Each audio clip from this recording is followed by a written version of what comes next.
This video is called Us Girls Gotta Stick Together. How many of you have heard that in your life? Most of us have heard that. Us girls gotta stick together. Or us guys gotta stick together.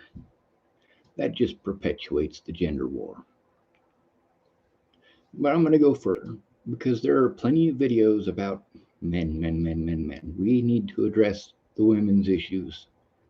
I don't mean women's issues as in women's special rights. I mean holding women accountable the way that we hold men accountable. The most horrible things that I have heard about women, I've heard from women, not men. You got no idea how many women tell me, well, I don't have any female friends because they're all twisted and manipulative. You know, I can't be friends with women, they're all crazy. Coming out of women's mouths. And then we get the us girls gotta stick together thing. A lot of these women don't have female friends until they decide they want to destroy a man's life. And then they got all sorts of female friends that pop woodwork. We gotta stick together. We gotta stick together. I'm gonna tell you something. If one of my guy friends beats the shit out of a woman, I don't gotta nothing. I don't gotta support him. I don't have to agree with him. I don't gotta nothing. If you and your lady friends are poking holes in condoms, no, you don't gotta do that. Us girls gotta stick together. No, if a woman is trying to destroy a man's life, you don't have to get involved in those felonies. You don't have to poke holes in the condoms. You don't have to throw his shit out in the yard and light it on fire. You don't have to help your friend stalk this dude everywhere he goes after he's fucking done with her. I just want to see if he's cheating on me. He's not cheating on you. He broke up with you. He can't cheat on you. You're not together. Having your friends tail him around and drive you places, or even your mom. In many of these cases, these girls go to their moms and say, hey, mom, he broke up with me. I think he's cheating on me. Mom, will you drive me around? And what does mom say? Yes. Mom says, sure, I will commit a felony. In most cases, of course, stalking is a misdemeanor. But the way that they're doing it is not a misdemeanor. But it's also socially acceptable. Girls have it so bad this day and age, we have to stick together no matter what. Guys got it worse. I'm going to tell you, guys got it worse. We have trained American girls to be twisted, vindictive, manipulative bitches. And that's something that's hard for a guy to get past. When a guy's got an issue with a woman, he's on his own. When a woman's got an issue with a man, she's got a whole fucking army of backup. The prettier she is, the bigger the army. Do I mean literally an army? Of course not. But y'all know that chunky girl in town who takes out the fact that no man wants her, not necessarily because she's fat, probably because she's got a shitty personality. Because I know lots of fat women with great personalities who are not alone. They are not single. Some of them are dating some pretty damn good looking dudes. Of course, that's because guys tend to be less superficial. We're trained that we're supposed to be more superficial. We're the superficial sex. But we have trained women to be superficial here in the United States. There are some women who refuse that programming. There are some parents who refuse that line of teaching, and that's great, but they're few and far between. You don't have to stick together with a bad woman. Now, many of y'all, oh, Michaela, small town babe, just said hello. Hi, Michaela. When it comes to that one fat girl, that's always up in everybody's business, always creating drama. Every man is a toxic male, no matter what. Every man is a toxic male. This girl is responsible for more breakups than pretty much anybody else you know. It's usually, not always, but it's usually a large woman. Sometimes it's a large woman who ended up trying to trap a man by having a baby, and now she's extremely pissed off. And all men must pay. Whether she is attracted to them or not is arbitrary. If you're dating a man, she hates him. She wants your time, or rather, she just doesn't want the man to have it. And when you decide that you're going to do something vindictive to a man, this is the woman that you go to. This is the woman who is going to organize the harassment. How many of you women, not that there's many women watching and not that most of y'all care, but how many of you have taken part in that? I want you to be honest. How many of you have taken part in an organized stalk?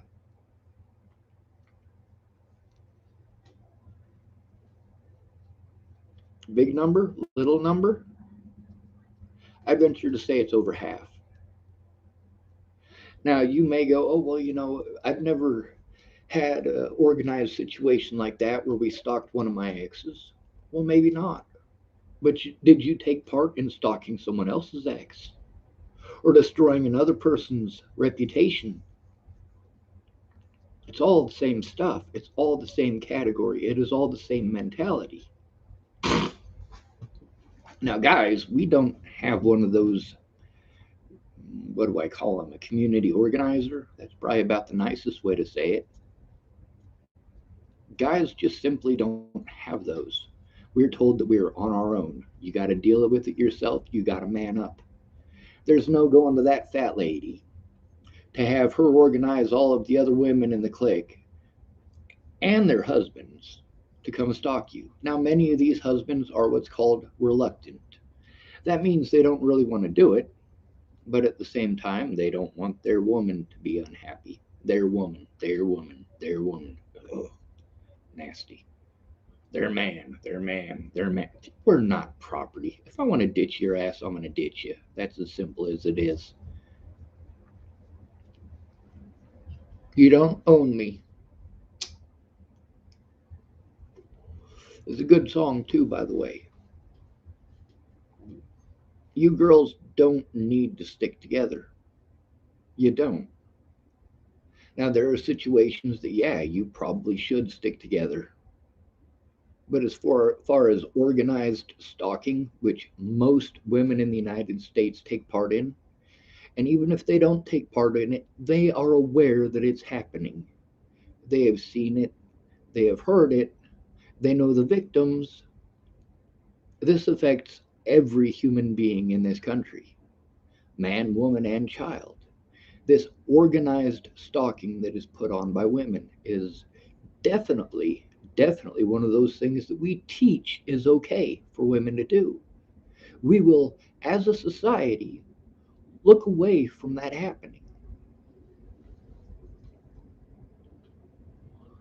Then we want to talk about how violent men are. Well, you know what? We teach men to be violent. We also teach them not to be violent with women, that it's not okay to be violent with women, but that it is okay for a woman to be violent with them. You're not allowed to defend yourself, even if you have a whole group that you're having to defend yourself against. You're not allowed to defend yourself. Then there's these reluctant males. Who are these reluctant males? Obviously, this woman that you broke up with, if she's got a new boyfriend, he's probably not reluctantly doing these things. He's probably trying to impress her. So he doesn't count as a reluctant male. The lady that you go to organize the stalking, she is probably single.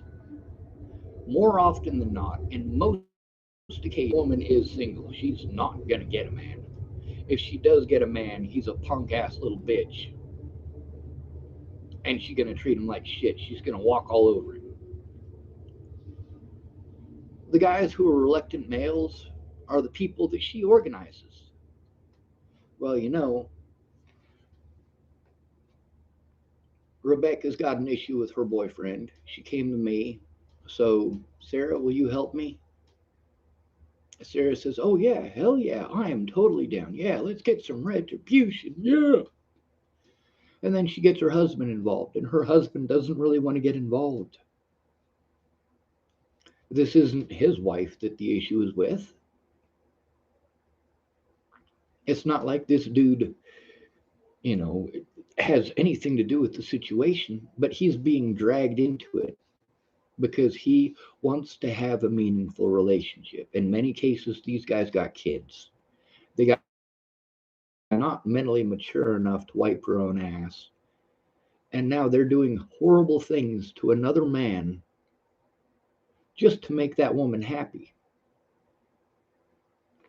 Now, let's say I was dating Rebecca, right? And I leave Rebecca. That's not Sarah's business. That's not her husband's business. Her husband knows it's not her business. And her husband, probably the whole time he's doing fucked up shit to make his wife happy, he's thinking to himself, God damn, I hope nobody does this to me. Well, guess what? When you have a bad day, you find out that Sarah has been running around having sex with other dudes again, and she expects you to just take her back again. Creates a bit of an issue, doesn't it? Men's issues are ignored.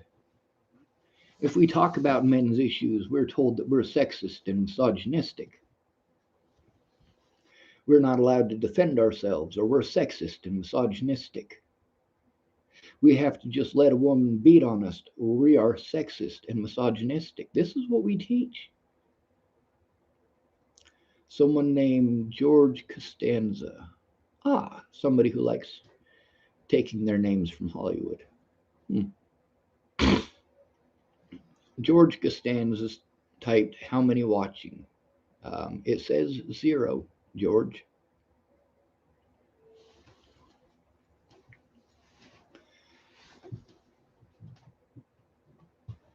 George Costanza typed, "Ha ha, I can assure you I don't like Hollywood. Neither do I. I'm tired of this sexism being perpetuated. I'm tired of being treated like it's all men's fault." George Costanza typed, "I couldn't see the 0, so I'm guessing I'm it." Well, they should count you, George. Instead of a 0 up in the corner, it should say 1. Now, there's a woman whose stuff I've been watching. She goes by Roma Army. She's got her own YouTube channel here. Matter of fact, I'll post a link to one of her videos here. Let's see. Copy video URL.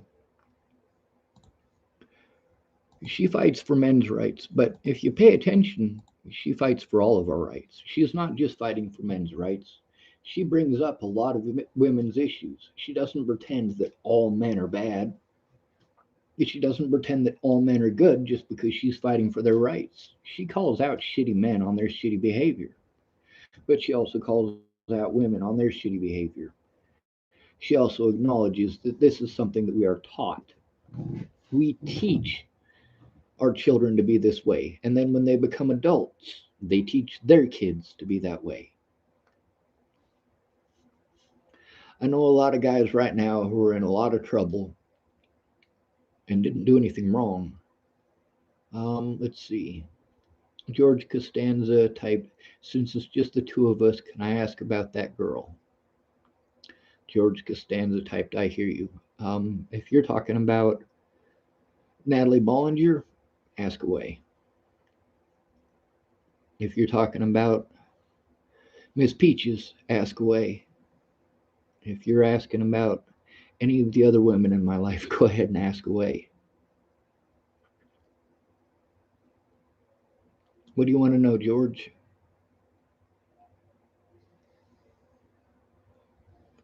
I'll probably talk a little bit while he's typing. A lot of the stuff that we're dealing with today, the reason that I speak up about these things is from personal experience. And not just personal experience, but seeing it through my entire life. George Costanza's type, she said you were a stalker. No, I don't know any other story than the Natalie one. I'm not saying, oh, I believe it. Uh, she did say I stalked her. That's how this all started. See, she was suicidal, and so was I. We both had to go through similar stuff, and we were similarly suicidal for the same reasons. When I was in Virginia, she let me know that if I didn't go to Virginia, she was going to kill herself. She wasn't going to get on the plane to go to Virginia unless I promised to go. So I promised to go.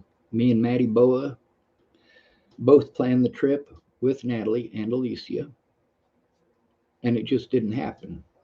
Maddie Boa got busted with meth. And of course, she couldn't leave the state as a result of it. So I went to Virginia by myself. Now, mind you, I didn't just up and decide one day I was going to go to Virginia. There's plenty of stuff that I've posted on my YouTube channel here that shows the stuff that I went through and the fact that the things that she claimed later were obviously not true. But I wasn't allowed to show that in court. And because of all the hatred against me when Natalie disappeared, people were busy trying to destroy my Facebook and destroy any evidence and prevent me from speaking when it made a difference. When I went to Virginia in 2016 to see her, it was at her request. But it wasn't just her that I went to see. There was a young woman named Rachel, and there was a woman named Mahalia Jean Pierre. Mahalia Jean Pierre was already gone by the time I got there, which is good. She had a newborn son, and she was staying with a guy. She had paid all of her money to this guy for rent, and then he had expectations. You know those expectations and how horrible they are. So I was going to Virginia to rescue Mahalia and rescue Rachel, and also to see my best friend, who was Natalie Bollinger. The stalker thing that came about because after I'd been there, I was there less than 20 days. Yeah, 20 days. I think I showed up on October 4th and I left there October 23rd.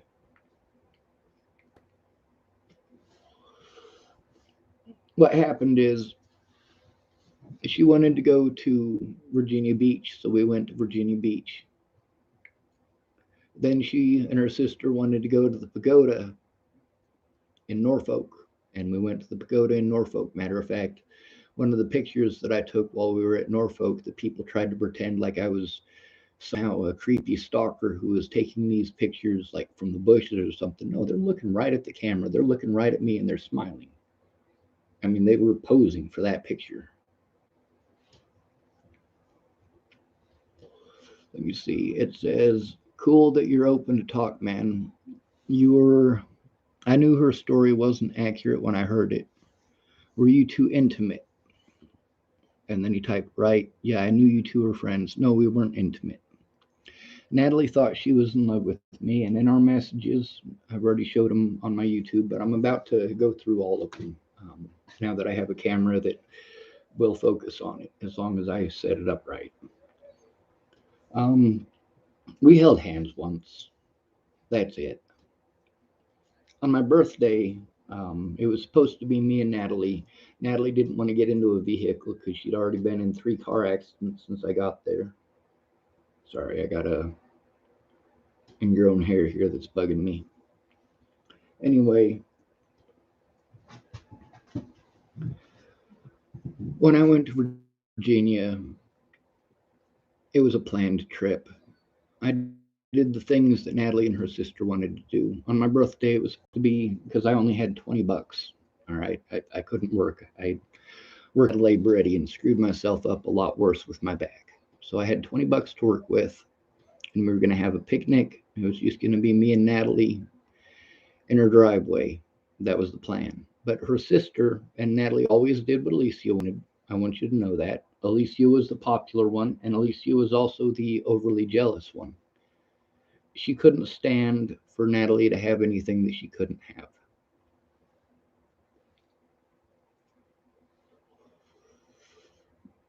George Costanza wrote a few outgoing ones too. Natalie and I were friends because of similar situations. She had a lot more support than I did. She also dealt with things differently than I did. When there's an issue for me, I try to resolve the issue. If there's an issue for her, she tried to drink or drug it to numb it, or she'd slice on herself. And that's the thing, is that people don't want to recognize the fact that Natalie Bollinger pity parted me into going to Virginia by claiming she was going to kill herself if I didn't, and then ran her vehicle into a fucking tree. This is some psycho goddamn behavior. I just didn't want her to fucking kill herself. George Costanza type, the timing is terrible. By the time you read my reply, it's already 3 sentences later. Probably, I think I'm on a 60-second delay. I'm not for certain about that. I think that's what it said, though.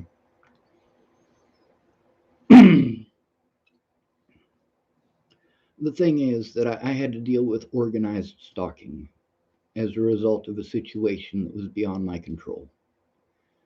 I couldn't make Natalie get off the drugs. On my birthday, October 18th of 2016, that's the last time I saw Natalie. 3 days later, my vehicle got busted down outside of her house when I was going over there to explain to her about the busted ass phone that her sister gave me and the fact that it was doing whatever the fuck it wanted. Now, I got my vehicle stuck in the middle of the road, and it was a pretty fucked up situation. Now, instead of making a big deal or trying to start fights or going over to her house and saying, if you won't love me, then nobody will. And if you won't have me, nobody can have you, and so on and so forth. Oh, fuck no. First thing I did was get the fuck out of there. I know better than that. But see, that was the first situation in my life I wasn't allowed to walk away from. I went back to Boulder where my loved ones are, and I had to deal with Maddie Boa. She was the organizer of the stalking. No, she's not fat. No, she doesn't have any kids. She's a lesbian. But because of Maddie Boa and the abuse that I had to endure, and the fact that my friends were just telling me, oh, well, you just need to let it go. Shit, motherfucker, I can't come and see you without having to worry about getting assaulted, having my life threatened, or being called a fucking chimo or a rapist. But they didn't want to hear that. They wanted to be busy interrupting me every sentence and telling me how to think and how to feel. God damn. Guys got to deal with a lot of that. People try to convince us that it's our fault. They try to convince us that we can walk away from situations that we literally can't. If people say, hey, why don't you just move to Chicago? Do I have the money to move to Chicago? No, I don't. Especially after being falsely accused of so many things and having so many court dates that I have to go to and spending all of this money to pay my predators. That's the part people really don't want to pay attention to. Police officers took part in the threats, harassment, and assaults. Not just Natalie's friends, not just Maddie's friends, not just Natalie's family, not just her ex-boyfriends. I had her ex-boyfriend call me up on more than one occasion before Natalie was killed to threaten to kill me and my family. He got a hold of me on multiple occasions on Facebook to threaten to kill me and my family. It's organized stalking. Meanwhile, I get treated like I'm the stalker for asking her to put a stop to it.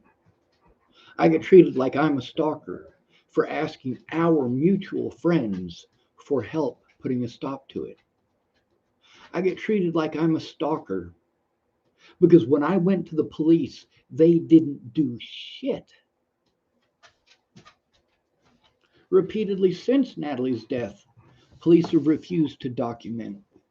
And I got at least 2, maybe 3 videos on this very YouTube where Scott DaCosta admits that his officer or his deputy, Jordan Anderson, did not do his job, did not write a police report, did not take the situation seriously. Let's see. George Costanza wrote, well, that and also you probably liked her a bit more than friends, I gathered. No, I didn't. See, that's the thing that people have been using as their excuse. Oh, well, you're probably just pissed off because she rejected you because she wouldn't give up her vagina and so on and so forth. But if you look at our conversations between each other, you realize that she thought she was in love with me, not the other way around. She was wonderful. She was my best friend. She was the most wonderful person that I knew prior to that situation in Virginia. But then when it came to that whole us girls got to stick together thing, no, Natalie was on fucking drugs. She had a drug induced psychosis.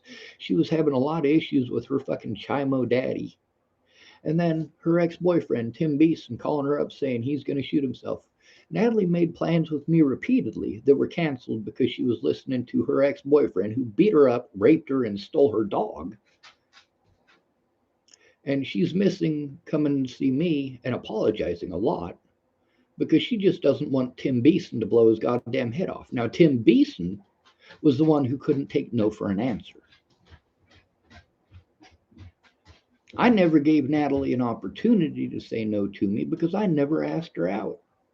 Now, she had made it pretty clear on multiple occasions that she thought she was in love with me, but I thought I'd talked her out of that. Apparently not. Now, most of you guys are aware of how a woman starts acting when she feels rejected. You're also aware that society will turn a blind eye to how a woman treats a man when she feels rejected. It's okay to say no. It's just not okay to say no to a woman. I know women who went out of their way to destroy a man's entire life, destroy his marriage, destroy his relationship with his kids, destroy his opportunities at work, destroy every aspect of his life because he would rather be with his wife than cheat on her with a hoe.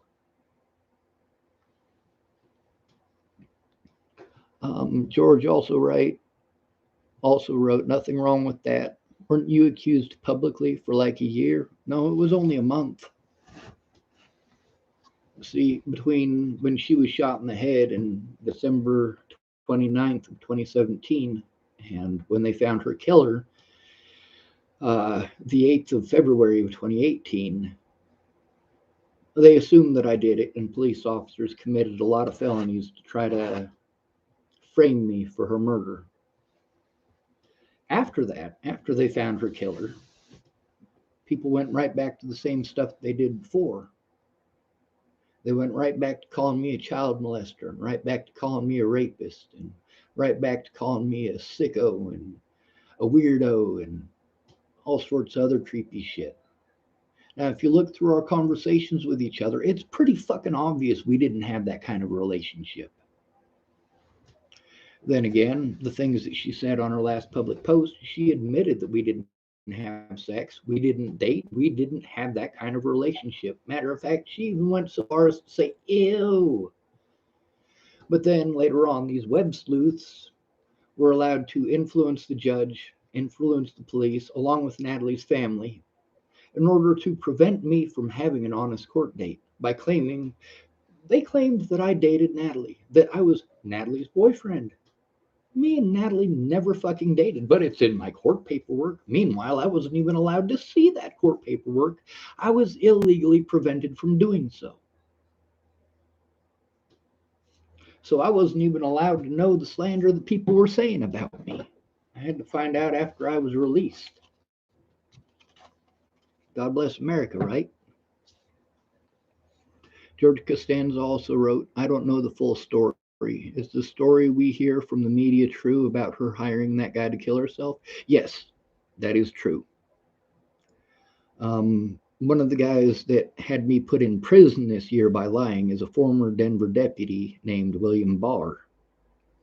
And according to him, he does internet investigations for the Denver Police Department and some of the surrounding counties. He told me on the 4th of July of 2018 that that post was real. The Craigslist post where she asked him to kill her. Let's see. Sorry for your loss, man. Why'd you reject her? Age? She never asked me out, first of all. All right. Yes, it was mostly the age, but it's also the daddy issues. Oh my God, if you've ever dated somebody with daddy issues, fuck.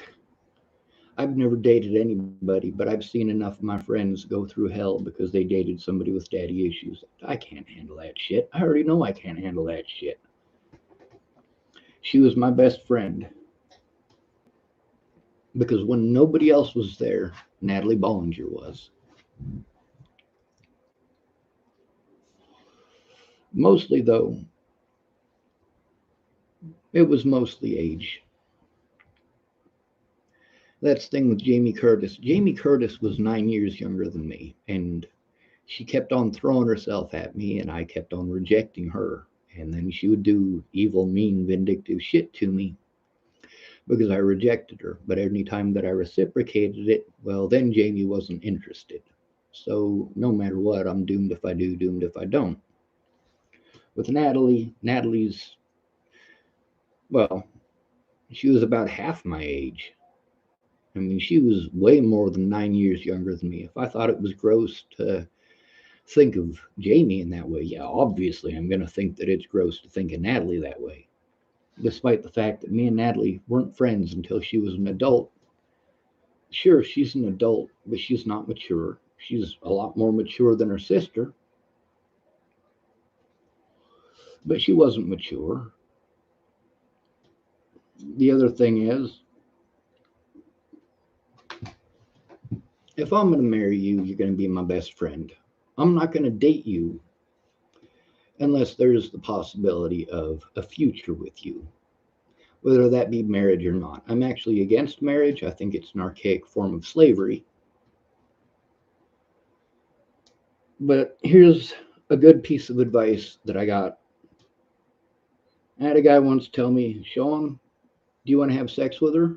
I said, well, no. He said, well, then don't ask her out. You can have everything in a relationship that you want without asking her out if you don't want sex. But then again, just the thought of sex tends to boil people's brains. Natalie had expectations of me that she shouldn't have had. She should have understood, tried to understand that sex is gross for me. It's not something I'm interested in. It's not something that I want. That's not to say that I'm unwilling. If you're worth it, yeah, of course. If you're good to me and you want to have a kid, yeah, I don't mind. I think it'd be great to have a kid. I just don't want to get stuck. I don't want to get stuck with somebody who is going to treat me like shit until that kid turns 18 because I'm not able to bow down to her every will and command. I always wanted kids. I just don't want to raise kids in the world we're in. Um, George typed, so can men, which is correct. You're lucky to not be sitting in a jail cell right now. I'm not lucky. I'm not. I can't take care of myself, dude. So, yeah, luck, sure. That's your opinion and you're allowed to have it. I'm not going to pretend like you're a bad person for having that opinion. He typed angel on your shoulder. No, no, documentation. See, I documented the shit that I was going through on Facebook. I didn't have the ability to make YouTube videos until after Natalie was killed. That would have been March or April, I think, when Miss Jerry helped me to set up my YouTube so I could actually make videos. For that, I made videos on Facebook, and I didn't learn how to make videos on Facebook until just a few months before Natalie was killed. It's not an angel on my shoulder. It was the fact that I documented that shit. Um, Let's see. And then it says message retracted. And then it says, mate, I'm in my 40s. I've had a bunch. Yeah, I hear you about the age. It wouldn't work. What the fuck? Why the hell is sex gross? Boogers are gross, dude. And I see fluid exchange as about the same thing. You never know where somebody else's mouth has been. Let me tell you about a guy named Monkey. Monkey's real name is Michael Pennington. Michael Pennington, there was a young woman down on Pearl Street who wanted to get back at her boyfriend, but she didn't want to move out. So my older brother suggested that this young woman give Monkey a blowjob and then go kiss her boyfriend. Ugh, gross. I mean, it's fluid exchange. You're not just exchanging water. You're exchanging genetic material. You're exchanging possibly diseases.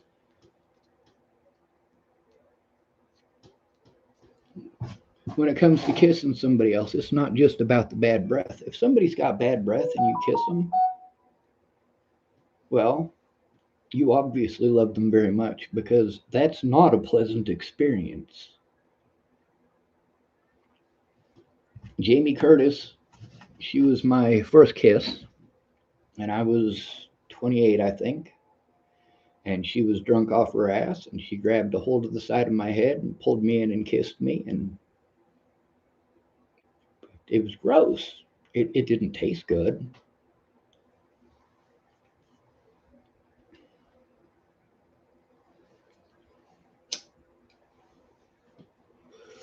George wrote, I meant because you said the cops were breaking the law trying to frame you. What the fuck? If you're married, is sex still gross? I'm guessing you don't vax.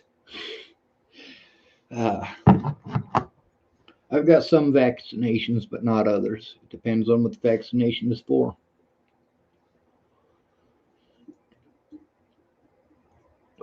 I think we should let everybody get this sickness. If your body is able to fight it off, it's able to fight it off. If it's not, it's not. That may sound cold, but in reality, it's not. If we try to hold this at bay, we can do that for the rest of eternity, make the attempt. But the thing is that virus is going to continue to mutate. And the more we try to prevent people from getting it, the more likely they are to get a mutated strain that their body isn't able to handle. The first strain, yeah, your body can sort of fight it off. The second strain was a little bit more difficult. This Delta strain really hates us. As far as vaccinations go, somebody who has been vaccinated, number one, can still get the virus. Number two, a person who is vaccinated can still be a carrier, which means that they can still spread the virus. Give and take. The polio vaccine does make sense. It's the polio vaccine. Now, we don't have a whole lot of polio in the world today, do we? That vaccine worked. But then when you've got an epidemic like this, you can either get your entire population sick in 2019 and people start building up immunities, or you can try to suppress it, in which case we're still going to be doing this in 10 years.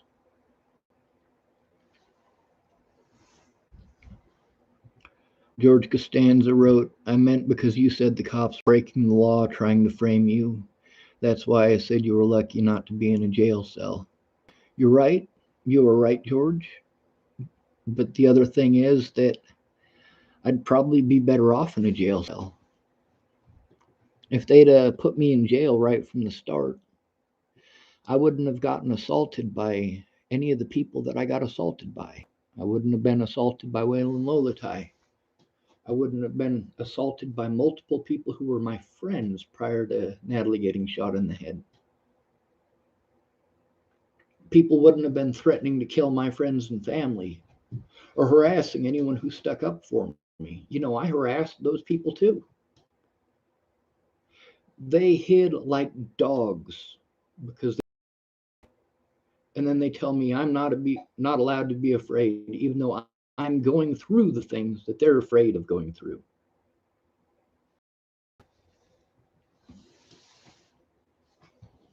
The abuse that I have to take isn't just physical, it isn't just mental, it's also financial.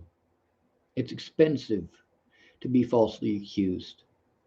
Now, people who had actual help, people like Zaid Atkinson, sued and got a lot of money. I didn't have that support. I had people's bullshit. I didn't have a friend like Natalie since Natalie. Simple as it is. When I was in Virginia, I couldn't figure out Craigslist. So Natalie sat down with me in the Starbucks there. Now, mind you, this is what I was supposedly stalking her. All right. She sat down with me and helped me fill out the paperwork on Craigslist and the internet to try to get a job at Petco. Sorry, PetSmart.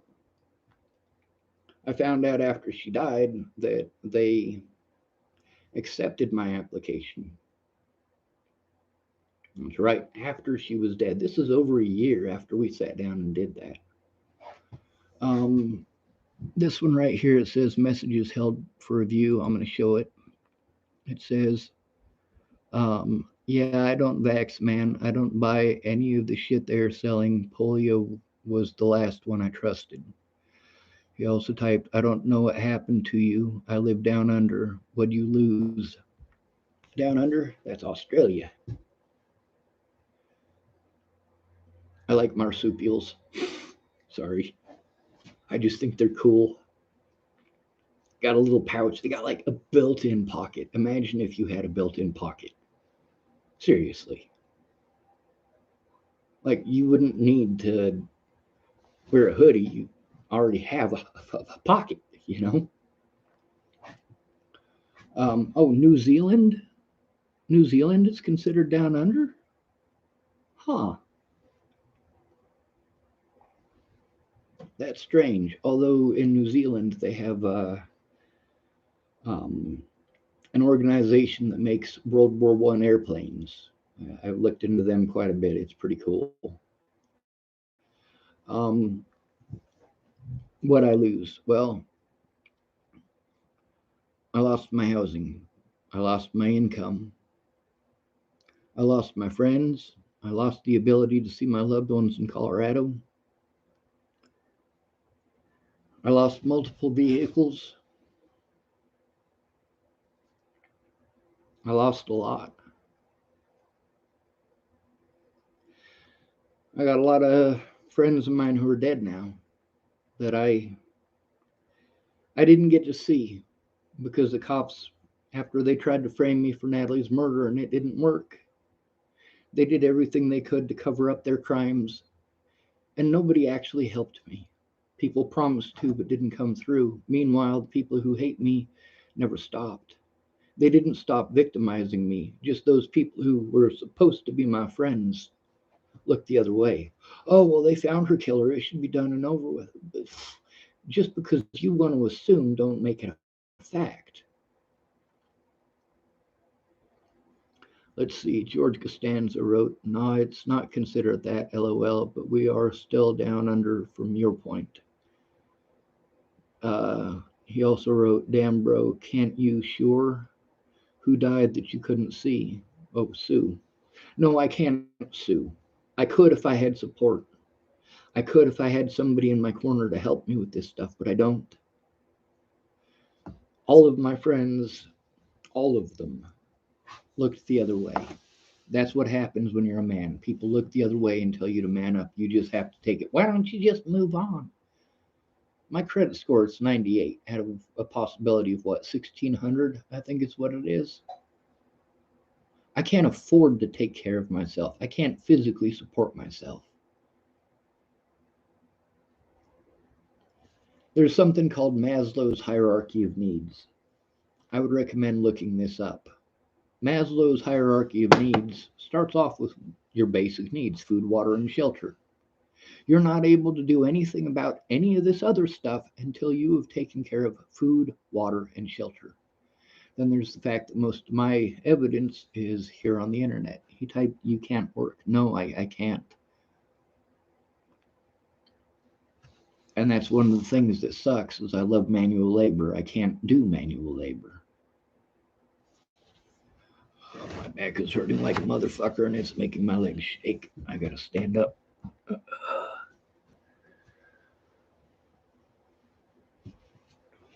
I used to be an artist. I used to be a tree cutter.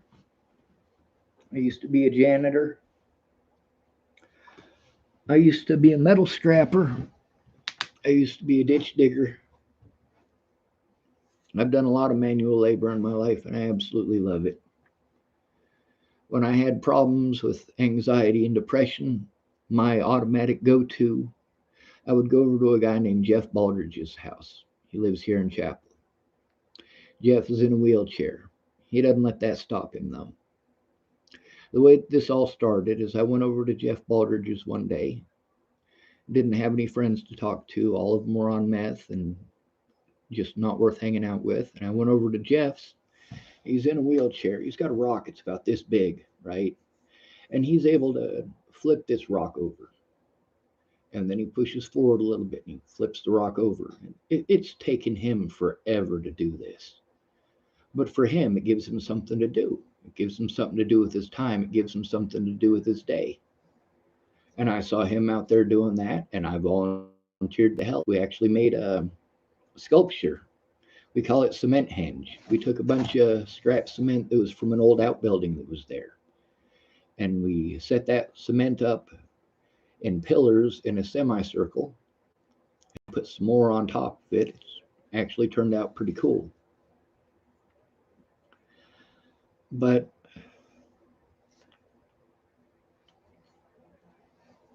the thing is, when I hurt my back, that's when everything went south. Before that, I was everybody's go to. Your boyfriend beats you up and you need to move, you go to Sean. You're freezing and you don't have enough money for coffee, you go to Sean. You need a blanket, you go to Sean. Your porch is busted, you go to Sean. You need somebody to watch your kids, you go to Sean. Sean, Sean, Sean, Sean, Sean. But when I screwed up my back, they no longer cared because I couldn't service them anymore. I couldn't do what it is that they wanted because I couldn't even do what I needed. And I got no help. Then Natalie Bollinger showed up and she changed that. She took me to my storage unit so that I could get rid of most of the heavy stuff in my backpack. And without that heavy stuff in my backpack, I was able to walk more than a block. It was only 2 or 3 blocks before I had to stop and take a rest. But it's better than being stuck on that block where cops are harassing me every night and I'm averaging less than an hour of sleep a night. Um, George Costanza typed, "Sounds like you lived a rough life, dude." Well, yeah, my parents were cocaine addicts. I was born in 1980. I grew up in the system. I went into the system when I was 4 because my dad went to prison for 38 counts of cocaine possession with intent to sell, in addition to selling an illegal AR 15 to an undercover. Well done, Dad. You're about as bright as a box of rocks in the shade with the lid closed. This message is held for review. Let's show it. I haven't even read it yet. It says, "Sounds like you had shit friends anyway. You become what you surround yourself with. Get new friends, plenty out there." That's not how it works. That's great to say that, but that's not how it works.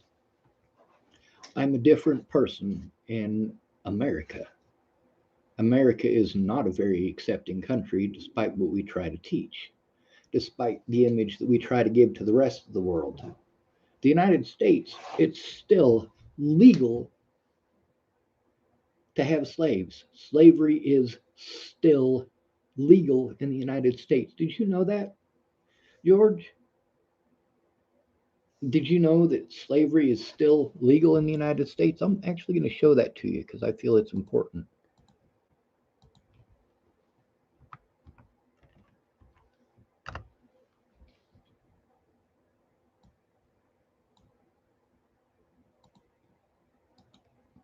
copy.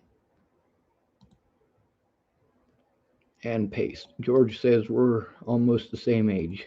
Yeah, I'm 41. All right, I forgot about this. It goes to 207 characters. The last word is jurisdiction. But that's the 13th Amendment. George Costanza typed, I didn't know it's still legal, no, but they found another way, economic slavery. That's right. When Fritz Sauckel, who is the the Nazi in charge of the forced labor battalions, or forced labor altogether in the Third Reich, that was Fritz Sauckel. Fritz Sauckel took his design for forced labor as well as the ideas for the concentration camps and forced labor camps. Those came from the United States. The United States plan. They took it from something called a chain gang. See, right after the Civil War, the 13th Amendment was passed. That's the one here that it says neither slavery nor involuntary servitude, except as punishment for crime whereof the party shall have been duly convicted, shall exist within the United States or any place subject to their jurisdiction. So it doesn't outlaw slavery, it makes slavery legal for anybody convicted of a crime. Now, as most of us are well aware, these slaves were all property of somebody else and lived in the housing of that someone else. There were usually slave barracks. After the Civil War, all of these slaves were made homeless. So we enacted a bunch of anti homeless laws. And Great Britain followed suit on those, by the way. They already had a few, but they passed a lot more after we started passing them.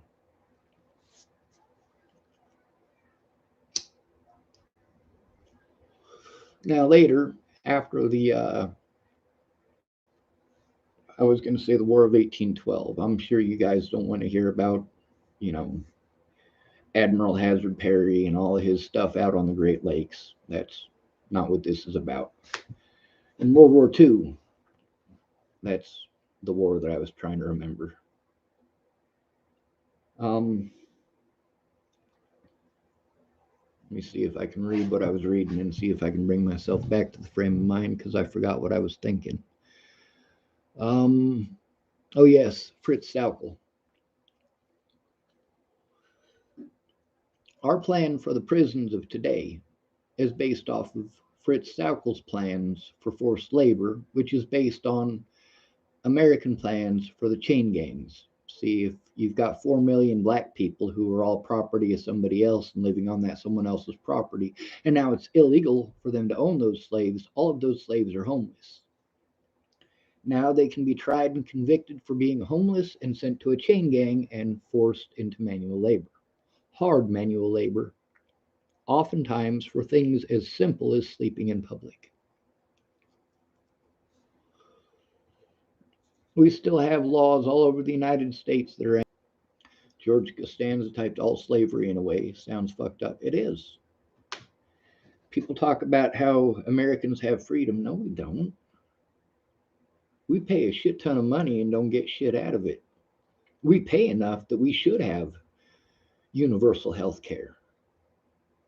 I mean, if you look at how much most Americans have to pay for a down payment, you pay this insurance every single month just in case something happens. And then when something does happen, there's a deductible. So they want more money. Let's say you spend $200 a month on insurance here, and then you break your arm. It's going to cost you $400 to get your arm fixed, but your deductible is $500. So you end up paying for the whole thing out of pocket anyway.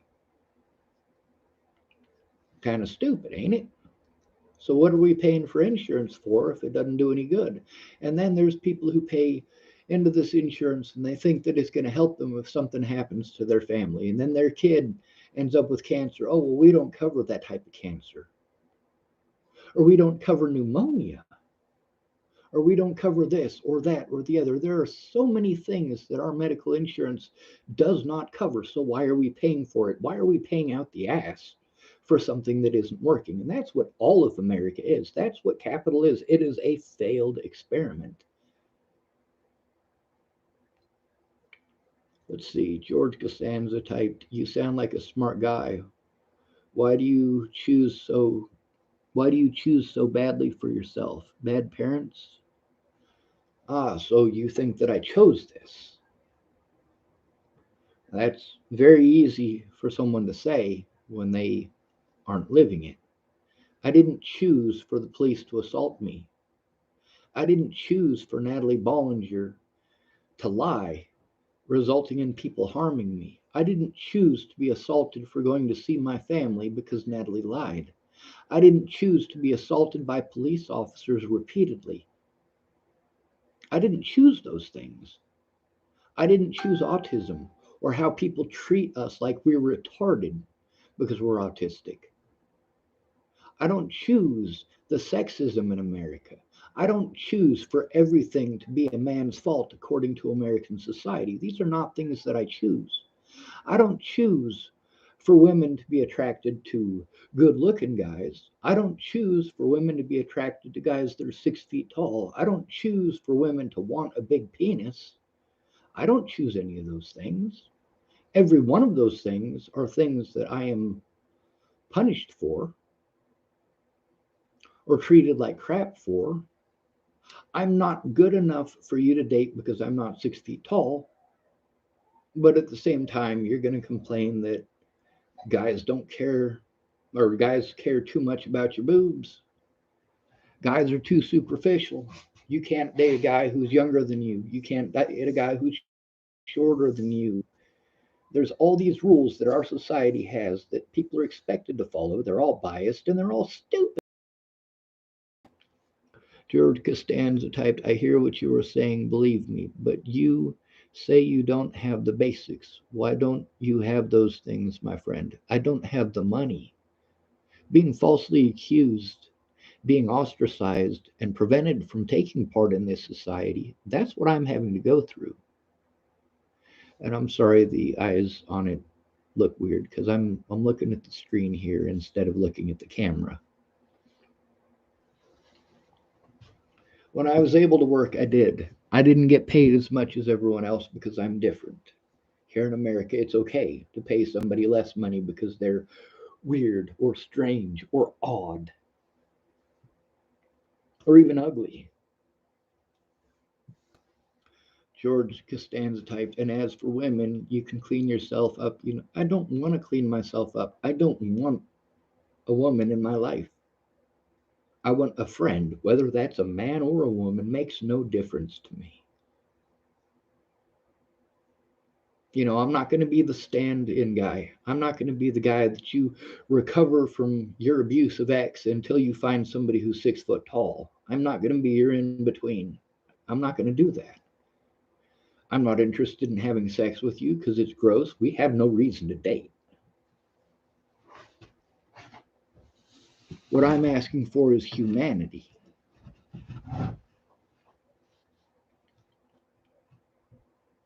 He wrote, "As for women, you can clean yourself up. You know that.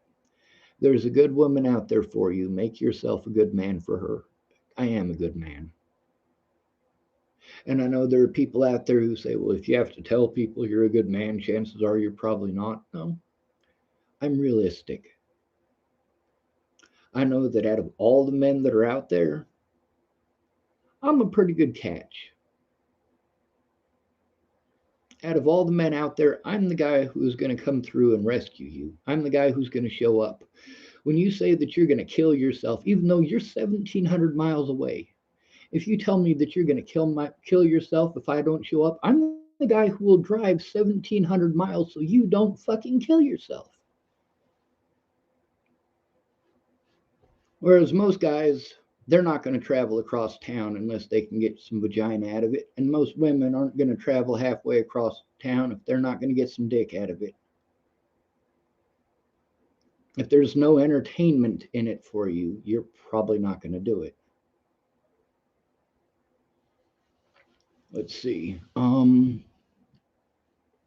George Costanza typed the best version. Did mean you're not a good man now. I'm married to my best friend. She didn't start out as my best friend. You grow together. The best version of you. I didn't mean you're not a good man. But here's the thing, if someone came into my life that was, well, not perfect, I don't expect perfection, but if somebody came into my life and wanted to date me, wanted to have a relationship with me, well, it would depend on who it is and how they treat me and how they treat others. If you go beating the fuck out of your ex boyfriend and then he pushes you away because you busted his nose, and then he goes to jail, you're automatically off my dating list.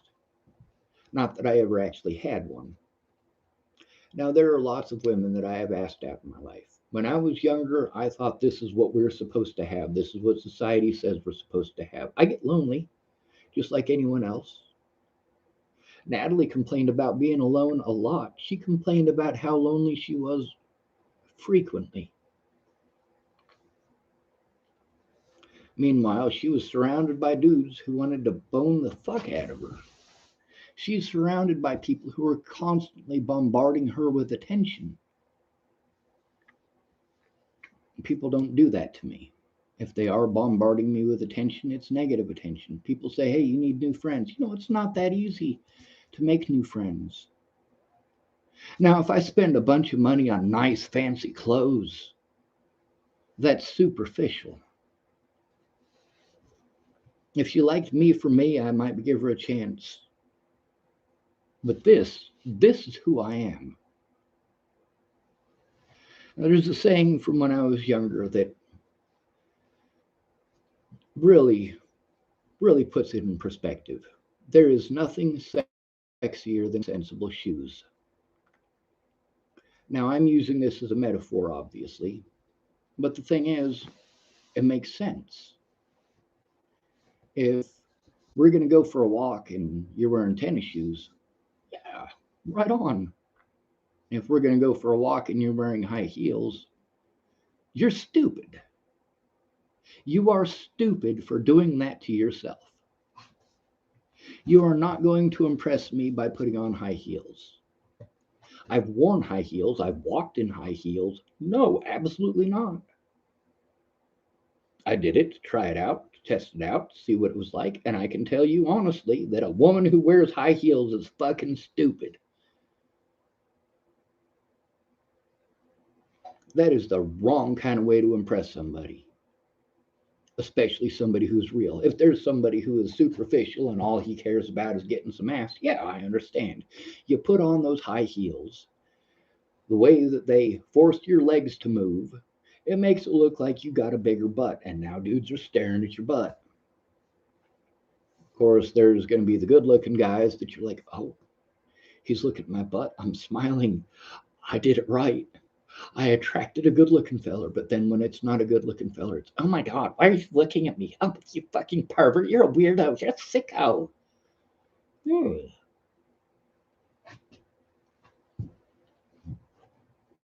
Let's see. George Costanza type, this is who you are. This is the best, your best version. Fuck a best version, motherfucker. Seriously. A best version? Dude, I am who I am. The best version, the best version. Who the fuck am I trying to be a best version for? Yes, this is the best version of any human being that you're going to get. I'm not out there for vagina. I'm not out there to bust a nut. I'm out there for human rights. I'm not ignoring black people and what they're going through. I'm not ignoring women and what they're going through. And I sure as hell am not going to ignore white men and what they have to go through. We all have to go through this stuff. He typed, ha ha, for yourself so you can be happy. Dude, see, there you're making bad assumptions and generalized assumptions that are extremely vague. The best version of myself? What the fuck does that even mean, dude? No offense. What the fuck does that even mean? Are you just typing pretty words just to fill up space at this point? Because that makes absolutely no goddamn sense. None whatsoever. It doesn't make you a bad person. It just doesn't make any goddamn sense. He typed, it means don't give up, man. If you noticed, I haven't given up. But give up on what? Give up on having a significant other? I don't want one. If there is somebody who is that spectacular, who actually has an interest in me, I'm not going to turn down the opportunity for the possibility, but it's not something I'm going to actively pursue.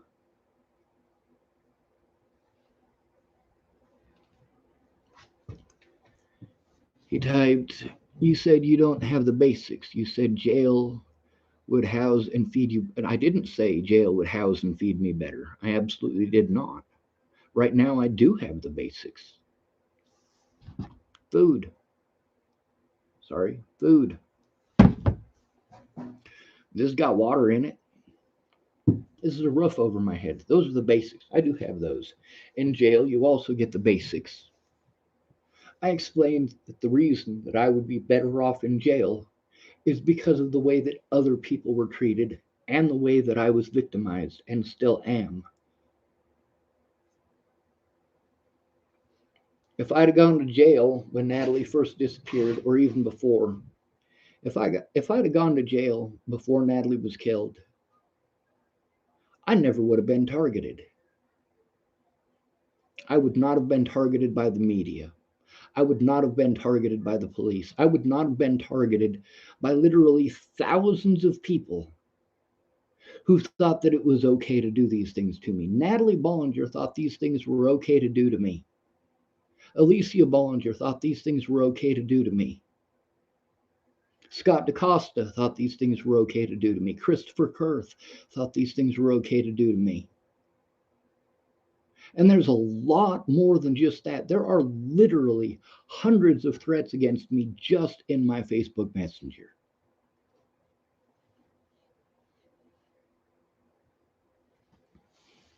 Um, George Costanza typed, so this isn't just some words. He also typed, oh, good, I thought you were homeless. I am homeless. Right now, I have the basics. This is not my house. I am couch surfing.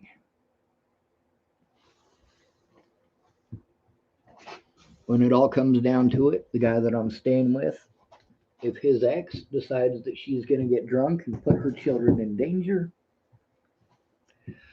I will have to move out immediately. The kids always come first. As far as having a place of my own, I need a place of my own. I need a place where I can lay down the rules, where I can say, no, you can't. No, you can't steal from me. No, you can't assault me. This is my place and I can kick your ass out if you're going to treat me like that. But I haven't had that. I was able to get an apartment. The problem is that with all the false charges against me and the fact that, well, false charges against man are just assumed to be true, and, well, the man doesn't get to defend himself unless he has somebody there in person. There's a lot of stuff about America that you don't know jack shit about. What's stopping you from getting a place of your own? I already explained that, George. I already explained that. The cost of it all, for starters. Then there's the fact that it has destroyed my credit.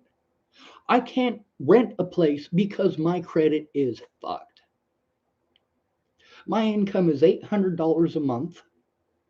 The average rent in this town is about $800 a month. What's stopping me from getting a place of my own? For starters, my income, but there's also my physical abilities. There's also all of the stuff that I have to jump through in order to actually get a place. I have to do a bunch of other stuff. I have to make the courts happy. I have to make a bunch of people happy who did wrong to me. A bunch of people that I am paying because they victimized me. What's stopping me from getting a place of my own? How?